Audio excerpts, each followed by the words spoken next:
You ever watch a whole neighborhood freeze because of one locked gate? The hinges screamed when I pulled it shut, that long metallic groan echoing across the water like something final, something that wasn't going to open again. And for a second all I could hear was the wind moving across the lake and the soft slap of waves against the dock behind me. Then engines started idling, one after another, tires crunching over gravel until the line of SUVs and pickup trucks stretched halfway down the bend. All of them stopped dead in front of a road they'd been using for years, like it belonged to them, like I didn't exist, like the land under their wheels wasn't mine. And then her door opened, slow, controlled, deliberate, and Melissa Grant stepped out in that same crisp white blazer she wore every time she came to my property uninvited, clipboard tucked under her arm like a badge. Her eyes already narrowed before she even looked at the gate, before she even saw the new steel posts set deep into the ground, before she saw the sign bolted right into the wood. Private access road. No trespassing. Black letters sharp enough to cut through denial. And the moment she read it I saw it. That flicker. That split second where reality tried to push through whatever story she'd been telling herself for years. But then it hardened again, replaced with the same confidence she always carried. The kind that comes from never being told no. She walked straight toward me, heels clicking on gravel, not fast, not rushed, just certain, like this was another situation she'd handle, another neighbor she'd pressure until they stepped aside. And I didn't move.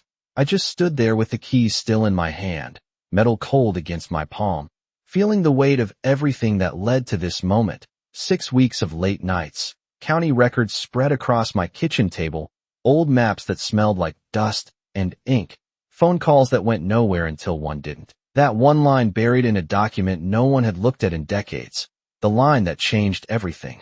The line she never thought to check because she never thought she needed to. Because to her this road had always been theirs, a quiet shortcut down to the lake, a convenience, a habit turned into entitlement, and I could still remember the first morning I noticed it, the rumble of tires outside my window before the sun was fully up, the way the dust drifted through the trees and settled on my porch like a thin gray film, the way a boat trailer cut too close to the edge of my yard and snapped one of the wooden stakes I'd just put in the ground. And when I stepped outside and asked what they were doing, they didn't even stop, didn't even slow down, just waved like I was the one in their way, like I was the interruption.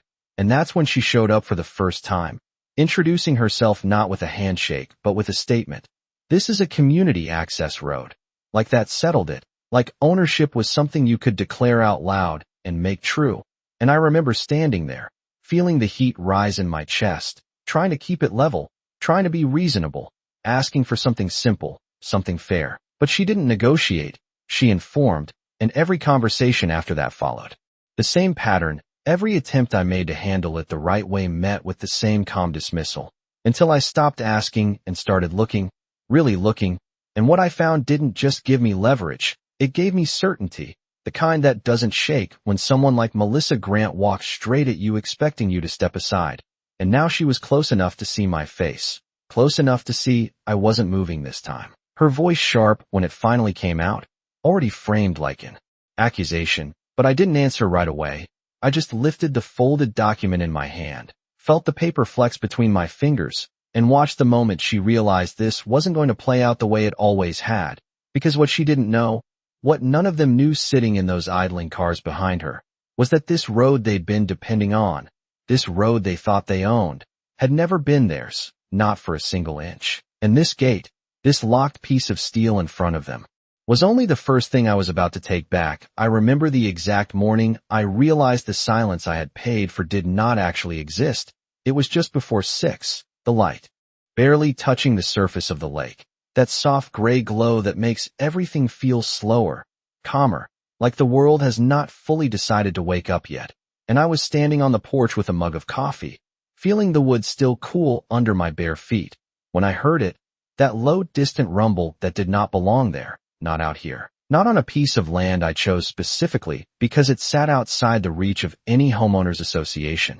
And at first I told myself it was just someone passing by on the main road. But then the sound got louder, closer, gravel snapping under weight, and suddenly a full-size pickup rolled right past my front yard like it had done it 100 times before, like my cabin was invisible, like I was the one trespassing on their routine, and before I could even process that, another vehicle followed, and then another. A small line of weekend traffic cutting straight across my property toward the lake access beyond the trees, and I remember lowering the mug slowly, watching the dust rise behind them, watching it drift across my porch and settle on the railing I had just cleaned the night before, and that was the moment something shifted, not anger yet, not even frustration, just confusion, because I had walked this land before I bought it.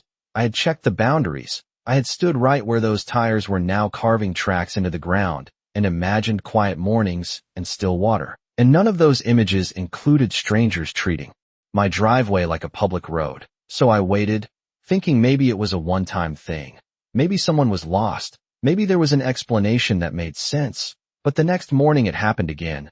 Same time, same pattern, engines low, no hesitation, no pause, just people using my land like it had always been theirs. And by the third day, I stopped pretending it was accidental.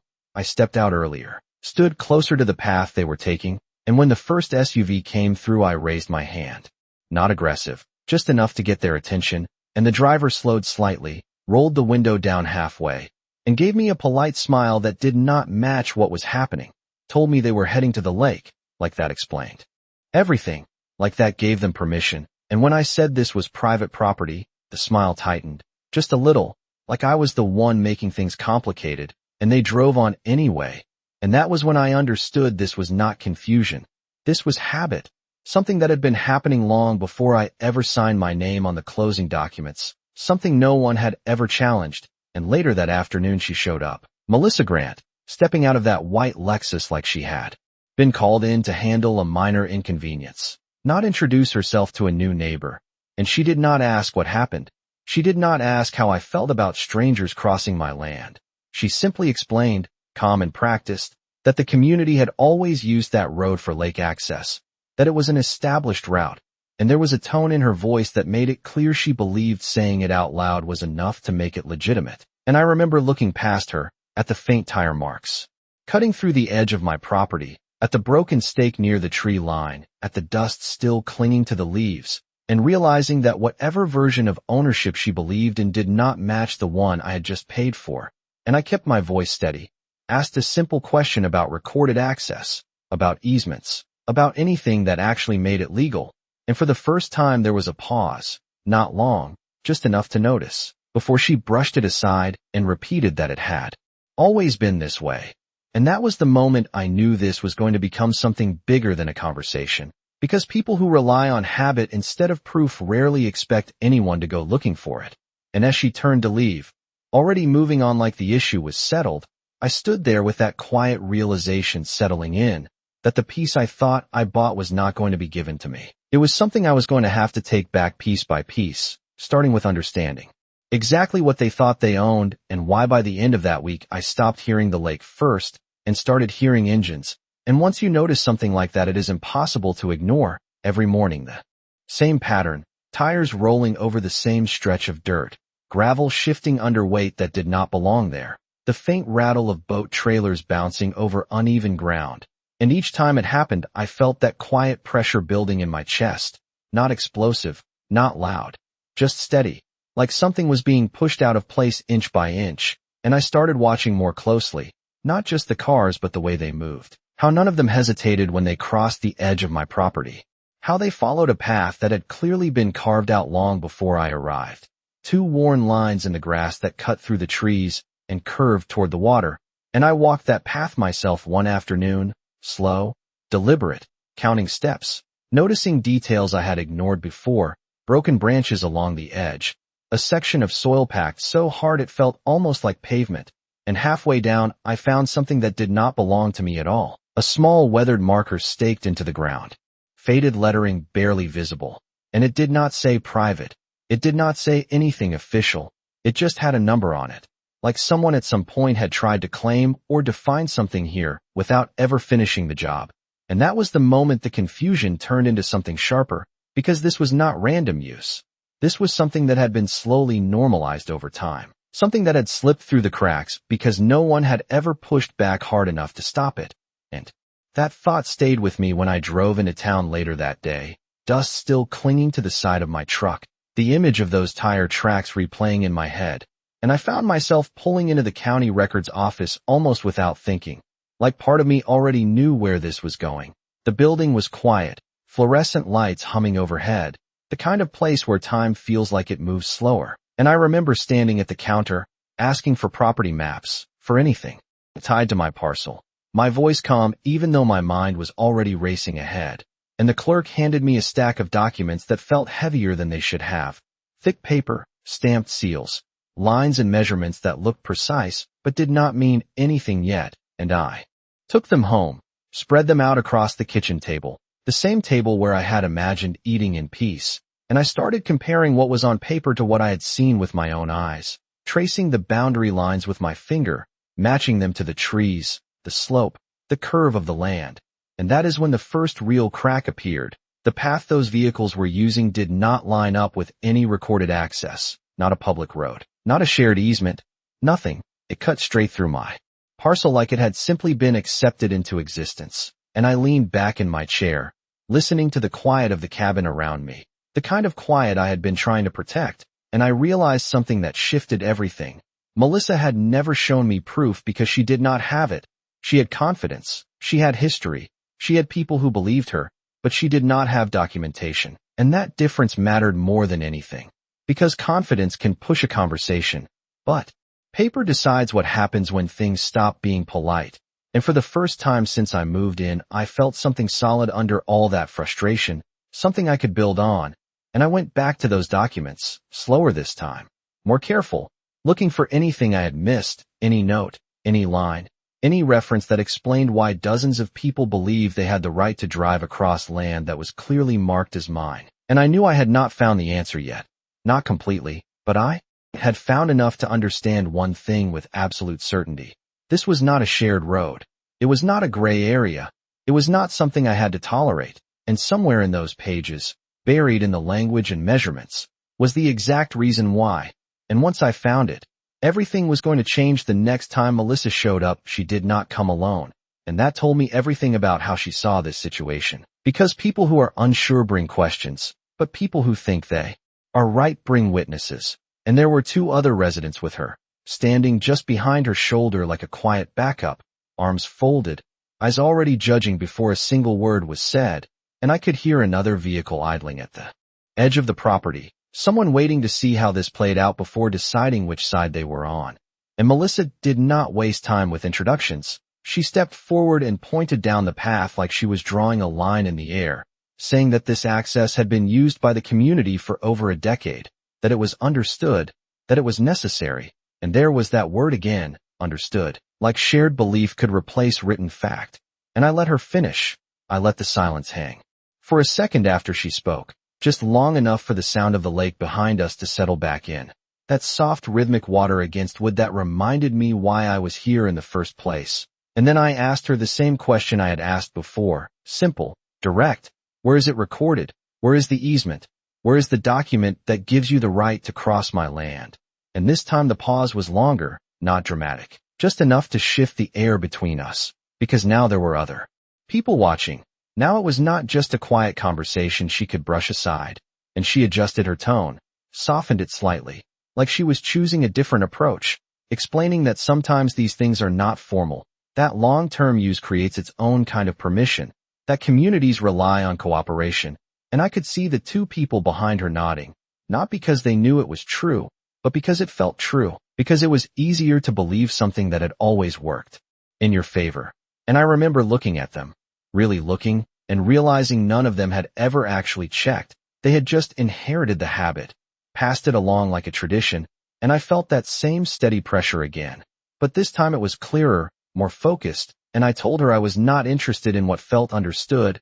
I was interested in what was legally defined, and that is when her expression changed, just slightly, the confidence still there but now edged with irritation, like I had stepped outside the role she expected me to play, and she mentioned lawyers, mentioned that the association had resources, that they could review everything if necessary, and there was a hint of warning in it, not loud, not aggressive, just enough to suggest that pushing this further would become complicated.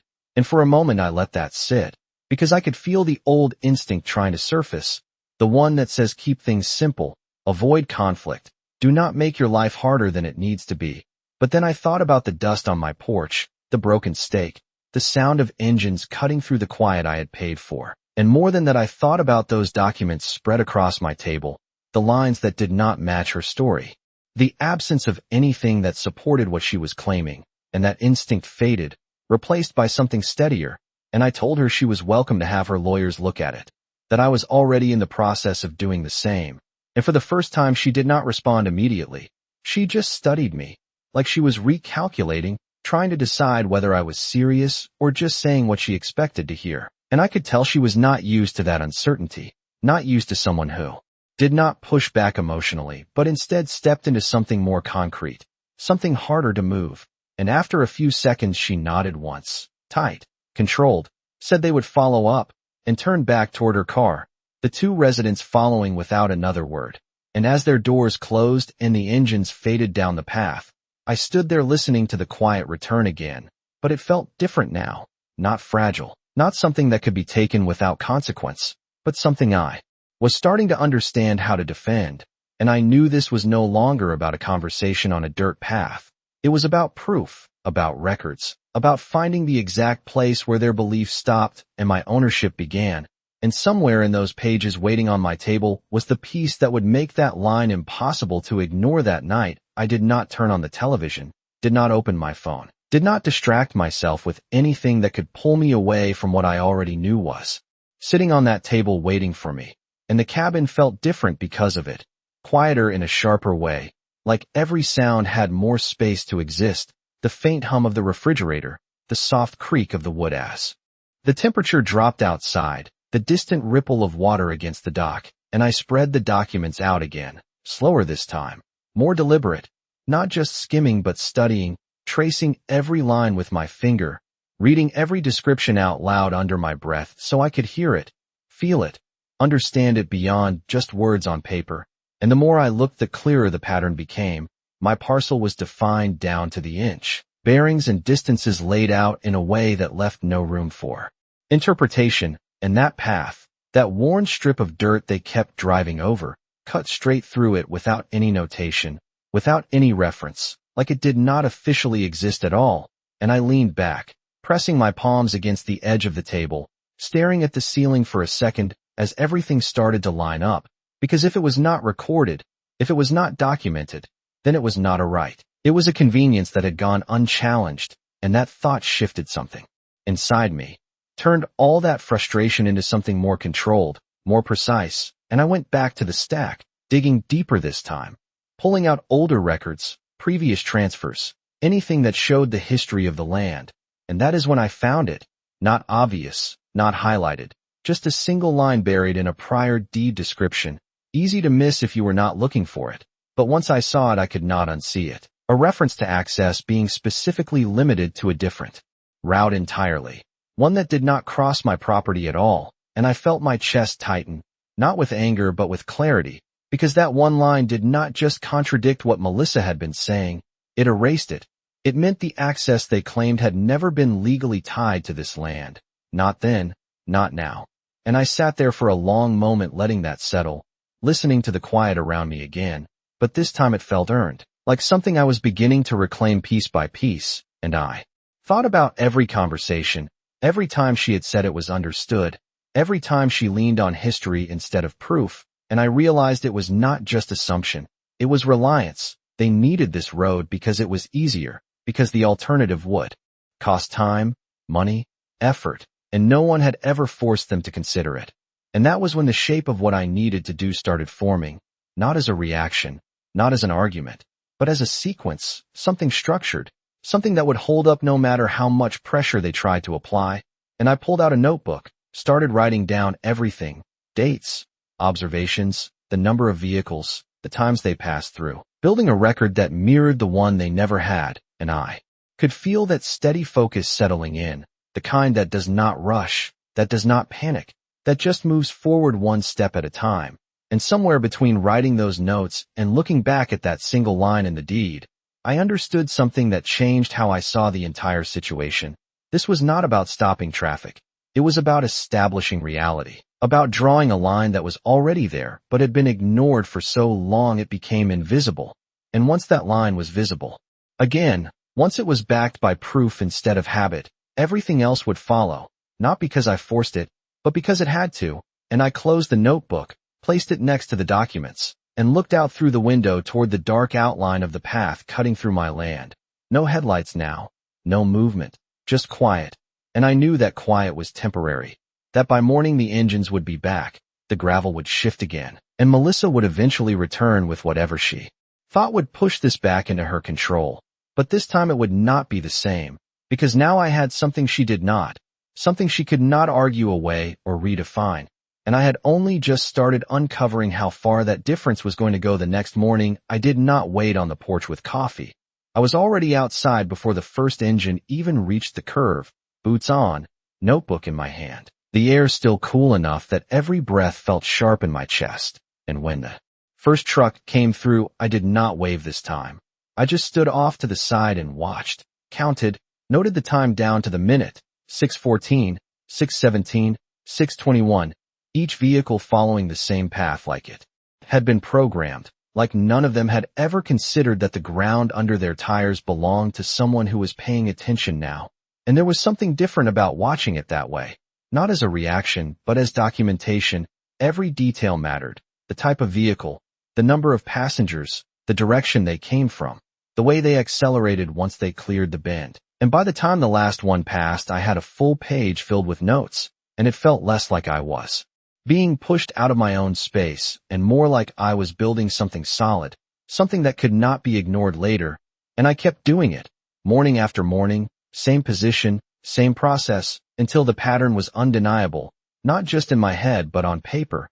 And once I had that, I added the next layer, cameras, small, mounted just high enough to capture the path without being obvious, angled to show the entry point, the middle stretch, and the exit toward the lake, not to confront anyone, not to escalate, but to record what had already been happening, to preserve it in a way that could not be argued down or dismissed as exaggeration.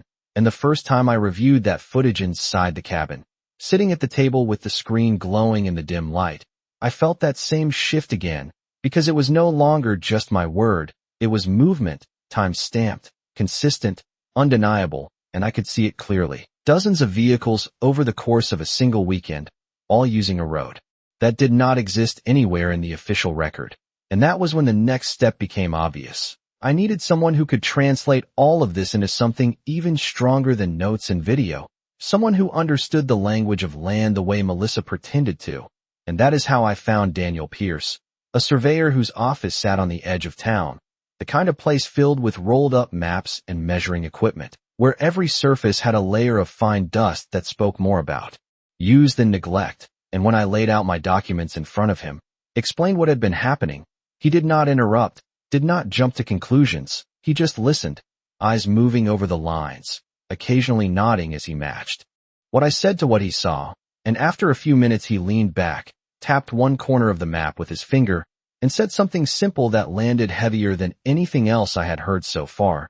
He said if there is no recorded easement, then they do not have a legal right to be there. And hearing it out loud from someone who worked with this every day removed the last bit of doubt that had been lingering. And we walked the property together that afternoon, measuring, marking, confirming that the path cut directly through my parcel. No overlap, no shared boundary, just a clear line of use that had never been formalized. And as we moved along that worn strip of ground, I could see it differently now, not as something I had to accept, but as evidence. Every tire mark a record, every compressed section of soil a detail that supported what the documents already showed. And when we reached the edge where the path met the lake access, Daniel paused, looked back toward the cabin, and then back down the line we had just traced, and said, "You have more control here than they think." And that sentence stayed with me long after he left, because it reframed everything. This was not me trying to stop something bigger than me. This was me finally understanding the full extent of what I already owned. And that understanding came with responsibility, with choices. And as the sun started to drop behind the trees, casting long shadows across that path, I stood there alone again, listening to the quiet settle in. But this time it felt different, not like something fragile that could be taken, but like something waiting, something I was about to define in a way no one could ignore, and I knew the next move was not going to be a conversation. It was going to be a line drawn in a way that turned everything they had relied on into a problem they could not drive around. The letter arrived 2 days later, slipped halfway under my front door like it had been pushed there just hard enough to make a point, and I saw the corner of the envelope before I even picked it up. Thick paper, printed return address from the association, the kind of formal presentation meant to look official, whether it actually was or not. And when I opened it, the language was exactly what I expected: controlled, confident, full of phrases that sounded authoritative without actually saying anything concrete. It claimed that my actions were interfering with established community use, that I was creating unnecessary conflict, that I should cease any attempts to restrict access while they reviewed the situation with legal counsel. And I read it twice, slowly, not because it was complicated, but because I wanted to hear the tone clearly, the assumption underneath it that I would step back, that I would hesitate once things started to feel formal. And I set the paper down on the table next to my notes and the survey maps. And for a moment, I just listened to the cabin again. That same quiet that had been there since the beginning. Only now it felt anchored, like it had weight behind it. And I realized something as I stood there. They were not responding to proof. They were responding to pressure. And pressure was the only language they had been using from the start. And that meant if I stayed in that same space, reacting to each letter, each statement, I would be pulled into their pace instead of setting my own. And that was not what this needed. This needed structure, something that moved forward regardless of what they sent next. And I picked the letter up again, folded it neatly, and placed it under the notebook, not ignored, not dismissed, just set aside because it did not change anything that had already been established. And that afternoon I drove back into town, the same road, the same turn into the county building. But this time I was not looking for information. I was confirming it, requesting certified copies of the documents I had already reviewed, making sure every line, every measurement, every reference was backed by something official, something stamped, something that could stand on its own without explanation. And there was a sense of clarity in that process that made everything else feel distant, like the noise had dropped out and all that remained was the path forward. And when I returned to the cabin, the sun was lower, casting long shadows across the property, stretching the outline of that worn path into something more visible, more defined. And I walked it again, slower than before, stopping at the points Daniel had marked, the small flags still in place, each one representing a boundary that had always existed whether anyone acknowledged it or not. And I stood at the entrance where the vehicles came in, looking out toward the bend where the first headlights would appear in the morning. And I could almost predict the sequence now, the timing, the spacing, the way the gravel would sound under the tires. And instead of frustration, there was something else, something steadier. A sense that the pattern they relied on was also the thing that would make this unavoidable for them. Because once a routine is broken, once it stops working the way people expect, it forces attention, it forces change. And that was when the plan moved from idea to decision, not sudden, not emotional, just a clear next step. I needed to formalize my position the same way I had built everything else, documented, precise, and enforceable. And I went back inside, pulled out the documents, the notes, the footage logs, and started organizing them into something cohesive, something that could be presented without explanation, each piece supporting the next, building a structure that did not rely on opinion or interpretation. And as I worked through it, the image of that road shifted again in my mind. No longer just a strip of land being used without permission, but a point of control, a single line that connected everything they depended on when they came out here. And I understood then why this mattered so much to them. Not just convenience, but access. And access is something people only think about when it is gone. And I closed the folder, set it down, and looked out through the window one more time as the last light faded, knowing that the next move would not be about arguing what was right. It would be about making it impossible for them to ignore what already was. It was not the maps that confirmed it. It was the gap between them, the silence where something should have been but was not. And I only noticed it after hours of staring at overlapping records, old aerial photos pulled up on my laptop, the glow of the screen reflecting off the glass while the cabin around me sat completely still. And I started layering everything together, the current survey, the historical parcel lines, the tax records, even grainy satellite images from years back, sliding them over each other until the patterns began to line up. And that is when it became impossible to ignore. The path they were using did not just lack permission, it had never even been part of the original design of access to the lake. It appeared gradually, like a shortcut that had been carved into existence over time, worn in by repetition rather than planned with intent, and the more I traced it back, the clearer it became that at some point someone had simply started using that route because it was easier, and no one had stopped them. And over the years that convenience hardened into assumption, and that assumption turned into something they treated like fact, and I leaned closer to the screen, adjusting the brightness, comparing a 15-year-old image to one from 5 years ago, watching the faint line of that path grow darker, more defined, like a scar forming slowly across the land, and I felt that same clarity settle in again, deeper this time, because this was not just about my property anymore. This was about a pattern of behavior that had never been challenged, and that made it fragile, because anything built on assumption alone collapses the moment it is tested against reality.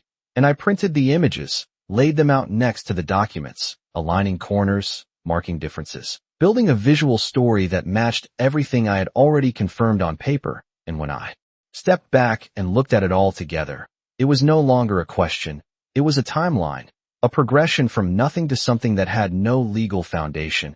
And that was when I understood why Melissa had leaned so heavily on the phrase "it has always been this way." Because that was all she had: time, repetition, and the belief that no one would ever look closely enough to question it. And I remembered the way she had said it, calm, certain, like history itself was enough to win the argument. And for a moment, I almost respected how effective that had been, because it worked, until it did not, until someone took the time to look beneath it.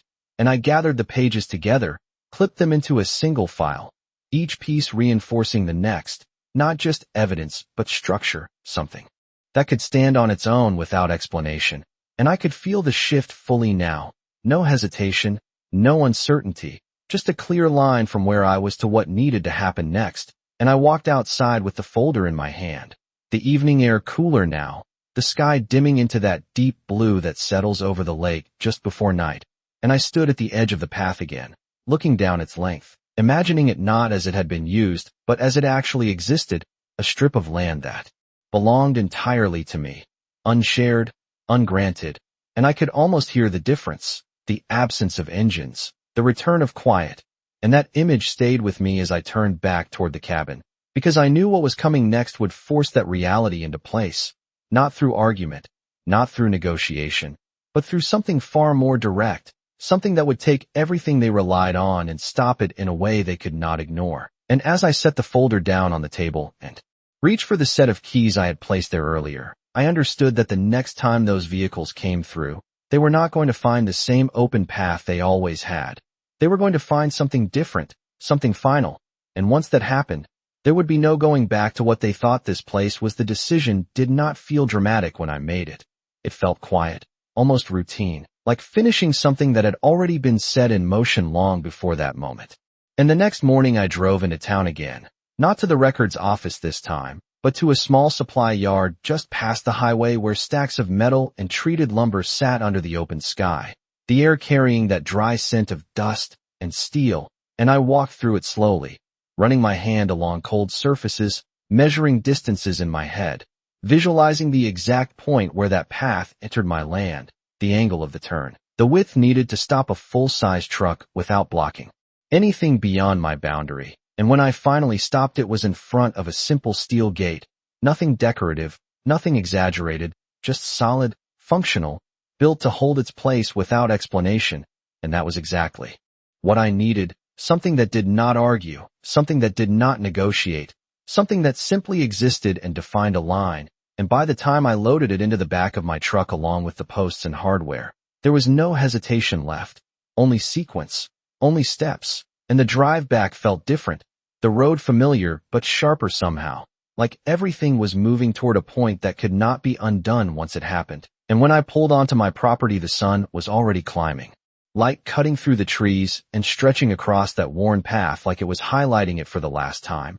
And I parked near the entrance, stepped out, and stood there for a moment listening, just to be sure. No engines yet, no movement, Just the lake and the wind and the quiet that had always been here waiting under everything else. And then I got to work, measuring twice, setting the posts deep into the ground. The sound of metal meeting soil steady and controlled, not rushed, not aggressive, just deliberate. Each movement locking into place what I had already confirmed on paper. And as the structure took shape, I could feel the difference building with it. Not just physically, but in the way the space felt. Like the boundary that had always existed was finally becoming visible, undeniable, and I installed the gate carefully, aligning it so it closed clean, no gaps, no angles they could try to work around. And when I tested it for the first time, the hinge gave that long, low sound that echoed out toward the lake, a sound that carried further than I expected, like it was announcing something had changed, and I stood there holding it for a second before letting it rest in the closed position, looking down the path beyond it, imagining the first vehicle coming around that bend and seeing it. That moment of confusion before understanding set in, and I walked back to the truck, pulled out the sign I had made the night before, bold lettering, simple message, private, access road, no trespassing, and I mounted it at eye level, not hidden, not subtle, placed exactly where it could not be missed, and as I tightened the last bolt, I felt that final piece settle into place. Not just a barrier, but a statement backed by everything I had built leading up to this, the documents, the survey, the footage, the timeline, all of it now anchored to something physical, something that did not rely on conversation to exist, and I stepped back, wiped my hands on my jeans, and looked at it as a whole. The gate, the posts, the sign, the path behind it that had been taken for granted for so long now cut off by something simple and absolute. And for a moment, everything was still again. The kind of stillness that comes right before something shifts, and I knew it would not take long, because patterns like the one they relied on do not just disappear, they run until they hit something that stops them. And as I turned and walked back toward the cabin, I could already hear it in my mind, the distant engines approaching, the gravel beginning to move, the routine playing out exactly as it always had until the point where it did not.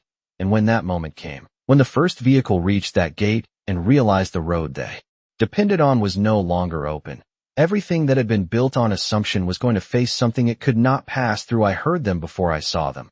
That low rolling hum building from the bend in the road beyond the trees. Exactly the way it had every morning, steady, predictable, like a routine that had never been interrupted. And I stood on the porch with my hands resting on the railing, feeling the rough wood under my palms, watching the entrance where the path curved into view. The gate standing there now, silent, closed, a line that had always existed finally made visible, and the first truck appeared right on schedule, moving at the same comfortable speed, no hesitation, no sign that anything had changed, and for a second it almost felt like nothing had changed, like the past few weeks had been something separate from this moment. But then the driver saw it. I could tell from the way the brake lights flared suddenly, the way the truck slowed too quickly, tires crunching harder against the gravel as it came to a stop just a few feet from the gate. And there it was, that pause, that small gap between expectation and reality, and behind it another vehicle pulled in, then another, each one stacking up in a line that stretched back toward the bend, engines idling, confusion building in a quiet way that you could feel even from a distance. Doors opened. A few people stepped out, looking at the sign, at the posts, at the lock, and then back at each other like they were trying to make sense of something that did not fit the pattern they knew. And I stayed where I was, not hiding, not approaching, just present, letting the moment unfold on its own terms. And it did not take long before someone tried the obvious, a hand on the gate, a push that went nowhere, the solid resistance of steel answering without a word, and I could almost hear the shift happening, the realization moving through them one person at a time. This was not temporary. This was not a misunderstanding. This was a change. And then her car appeared, that white Lexus moving slower than the others, weaving through the line until it reached the front. And when Melissa stepped out this time, there was no performance in it, no immediate declaration, just a brief stillness as she took in what was in front of her, the gate, the sign, the line of residents behind her. And then her eyes moved toward the cabin, found me standing there, and I saw it again, that calculation. But this time it was different, because now the situation was not abstract. It was physical, undeniable, and she walked forward, stopping just short of the gate, reading the sign even though she already knew what it said, and when she looked back at me, her voice carried across the distance, controlled but tighter than before, asking what I thought I was doing, and I stepped down from the porch slowly, each step deliberate, not rushed, the gravel shifting under my boots as I moved closer, stopping on my side of the gate, the metal between us doing exactly what it was meant to do, defining the boundary without needing explanation. And I held up the folder in my hand, not opening it yet, just letting it be seen, and for a second neither of us spoke, the sound of idling engines filling the space between us, and then I told her, calm, steady, that this road crossed my property, that there was no recorded easement, no legal right of access, that I had confirmed it through the county, through a licensed survey, through records that went back years before either of us were standing here. And as I spoke, I could see the reactions ripple behind her, heads turning, quiet conversation starting, because this was the first time anyone had said it out loud with something to back it up, and she responded the way she always had, talking about history, about community use, about how things had always been done, but it sounded different now. Thinner, like it was trying to hold on to something that was already slipping, and I did not argue with her. I did not raise my voice. I simply opened the folder, pulled out the first document, and held it up just enough for her to see the seal, the lines, the measurements, the kind of detail that does not change based on opinion, and I told her I had given notice, that I had documented everything, that this gate was installed within my rights as the property owner, and for the first time since I met her, she did not have an immediate answer. She just stood there, looking at the paper, then at the gate, then back at me, and behind her the line of vehicles stretched further than before, engines still running, people waiting, the entire routine they depended on paused in a way that could not be ignored, and I realized in that moment that this was the point where everything shifted, not because I forced it, but because reality had finally caught up to the story they had been telling themselves, and there was no way through it anymore. The silence after that moment did not feel empty. It felt heavy, like everything was waiting to see who would move first, and for once it was not me. I stayed exactly where I was, one hand resting lightly against the cold metal of the gate, the other still holding the folder open just enough for the documents to be seen, and Melissa stood on the other side, her expression tighter than I had ever seen it, not angry in the way she used to be, but controlled in a way that suggested she was recalculating everything she thought she knew about this situation. And behind her the line of residents had shifted from confusion into something more unsettled, people stepping out of their vehicles, voices low but constant, questions starting to move through the group, and I could hear fragments of it. Words like private property, easement, legal, things that had never been part of their routine before, and that was when one of them, a man in a faded baseball cap, walked up beside Melissa and asked her directly if what I was saying was true. And the way she hesitated before answering said more than anything she could have said out loud, because hesitation in front of a group like that creates doubt faster than any argument. And she responded carefully, saying they would need to review the documents, that this was not something to decide here, but the certainty was gone, replaced with something thinner, something that did not carry the same weight. And I watched as that shifted the entire dynamic. People looking at the gate again, at the sign, at the ground beneath their feet like they were seeing it for the first time, not as a shared road, but as something that might actually belong to someone else. And I did not push it. I did not add anything more, because the moment was already doing the work. The truth does not need volume when it is backed by proof. It just needs space. And that is exactly what I gave it. And after a few minutes the engines started shutting off one by one, the steady hum that had filled the air fading into something quieter, more uncertain. And Melissa turned back toward me, her voice lower now, asking what I wanted, not in the demanding way she had used before, but in a way that acknowledged this was no longer something she could control by simply stating her position. And I answered just as simply. I wanted them to stop using my property without permission. I wanted any future access to be handled legally, documented, agreed upon, not assumed.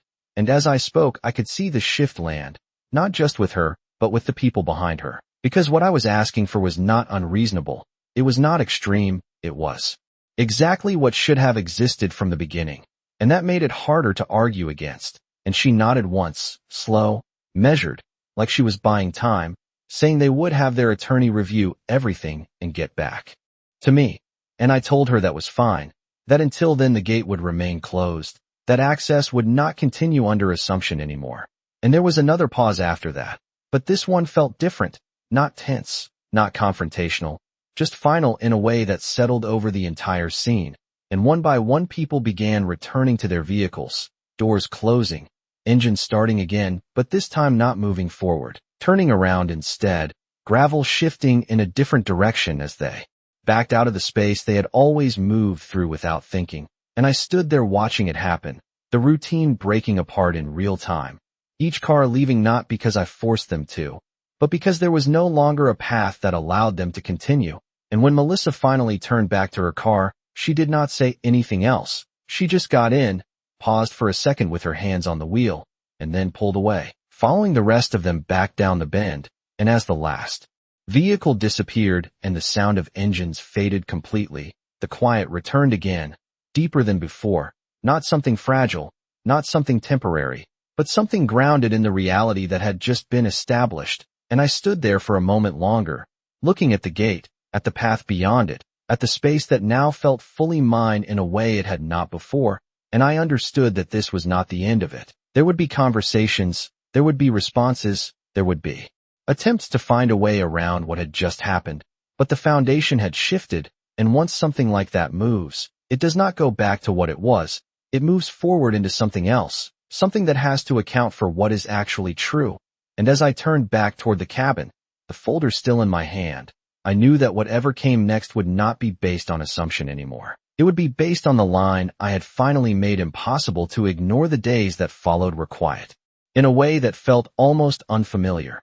The lake reflecting the morning light without the usual hum of engines cutting across the surface, and I spent time walking the property, noticing every detail, the way the shadows fell across the path that was now clearly defined, the way the gate stood as a statement more than a barrier, and each step felt deliberate, measured, because this space had shifted from something passive into something active, a line that had always existed but had finally been enforced. And I thought about Melissa, about the way she had hesitated, about the residents behind her, about the pause that had settled over that entire scene. And I realized the quiet was more than the absence of engines, it was the acknowledgement of something real, something undeniable.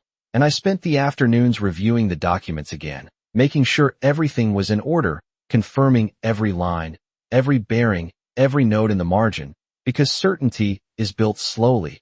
And this was the foundation for what came next, a series of measured steps to ensure that access, if ever needed, would be negotiated properly, legally, with records to support it.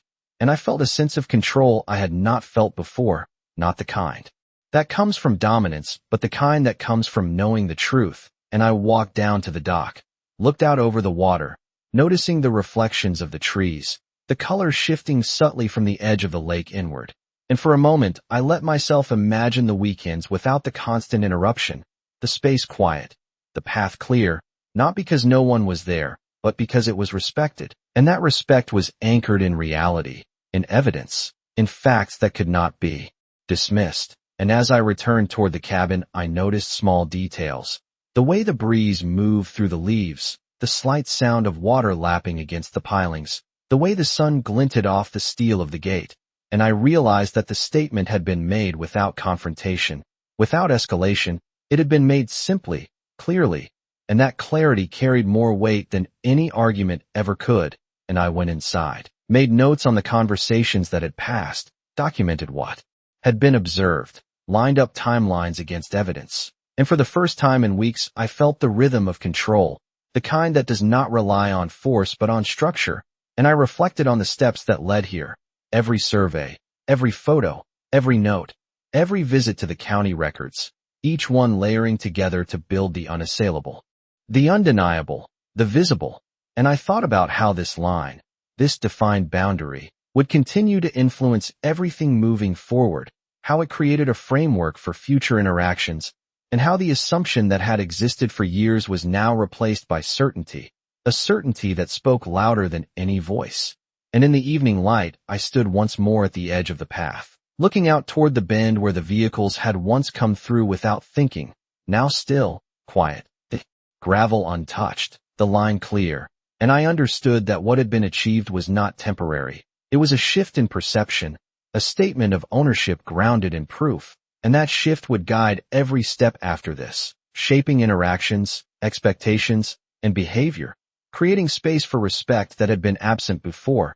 And as the last of the sun fell behind the trees, I stood there, listening to the soft rustle of leaves, feeling the calm that comes from certainty, knowing that the work done, the preparation, the clarity of documentation, had established a line that would remain, not because I said it, not because I enforced it with confrontation, but because reality itself now reflected the truth, and that truth was anchored in every post, every bolt, every document, every careful measurement. And I stepped back toward the cabin, the weight of all that preparation settling into quiet satisfaction. The lake still, the path defined, and the world, at last, in alignment with what was real and what was mine. The days settled into a rhythm that I had not expected. Mornings crisp with lake mist, afternoons stretching long shadows across the cabin and the path that had once been taken for granted. And I realized that the shift was not just physical, it was psychological, a quiet recalibration that affected everyone who had once relied on that route without question. And I walked along the edge of the property one evening, noticing the way the sunlight caught the top of the gate, glinting softly off the steel, the shadows of the trees forming patterns across the gravel that seemed almost intentional, as if the land itself was marking the boundary I had established. And I thought about Melissa, about the residents who had followed her, about the conversations that had happened, and the pauses that had carried more weight than any argument ever could. And I understood that the moment we had shared at the gate had created a precedent, a ripple that extended beyond that single day, beyond the immediate reactions. Because once people see reality reflected in a clear, undeniable way, it begins to influence behavior, perception, and expectation. And I walked back toward the cabin, feeling the weight of all the documentation, the surveys, the aerial photos, the notes, all layered together to create a narrative that could not be disputed. And as I stepped onto the porch, the warm wood under my feet grounding me, I noticed how quiet it was, not empty, but full of the subtle sounds that had always been present yet unnoticed, the lapping of water, the rustle of leaves, the distant call of birds, each detail amplified by the absence of the interruptions that had previously dominated the space. And I understood then that control is not always about visible action. Sometimes it is about establishing parameters that others cannot ignore, about creating a framework in which reality enforces itself. And I looked back toward the path, the gate, the sign, the line that had been invisible to them but could no longer be denied. And I felt a sense of completion, not triumph in the traditional sense, not a loud declaration, but a calm certainty that comes from aligning intention, preparation, and reality. And as the sun dipped lower, casting a warm golden hue across the land, I thought about how easy it is for assumptions to become habits, for habits to harden into perceived rights, and how essential it is for those who know the truth to define the line before the noise takes over. And in that moment I realized that what had been achieved was more than just securing the path. It was establishing clarity, respect, and understanding in a way that would outlast any immediate confrontation. And I walked inside the cabin, closing the door behind me, feeling the quiet settle, not as emptiness but as acknowledgement, the space finally reflecting the reality that had always been there. And I sat down, looking out the window toward the lake, watching the reflections shift with the last light. And I knew that the line I had drawn, the boundary I had enforced, would continue to guide, influence, and define the interactions moving forward, not because of force, not because of loud argument, but because reality had been made visible, undeniable, and anchored. And as the evening deepened, I felt a final sense of alignment, the land, the documents, the preparation, and the quiet understanding of all involved coming together into a single, steady certainty that this space was, at last, fully mine and respected. The kind of resolution that does not need celebration because it carries its own weight, its own authority, and its own lasting calm.